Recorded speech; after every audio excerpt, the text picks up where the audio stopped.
Skúsi overiť, či je tvoje krmivo naozaj dobré. Zober pár granuliek a hoď ich do pohára s teplou vodou. Ja si zoberiem aj svoje a hodím do pohára s teplou vodou. Prvá značka je Moje klesly a bežná extrudovaná granula pláva. To znamená, že je taká nejaká redšia a má nižšiu hustotu, ale poďme sa pozrieť, čo to spraví.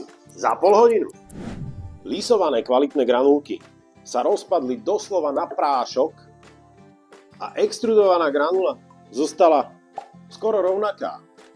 Čo myslíš? Ktoré sa lepšie trávi psovi v žalúdku? Jednoznačne to, kde len vlhkosť a teplo už pomôže s rozpadom. Určite nie je to, čo si udrží svoju konzistenciu naozaj dlhé desiatky minút. Takže krm kvalitnými lisovanými granulami. Dávaj si pozor na to, aby si tvojmu psovi dal čo najprirodzenejšie jedenie.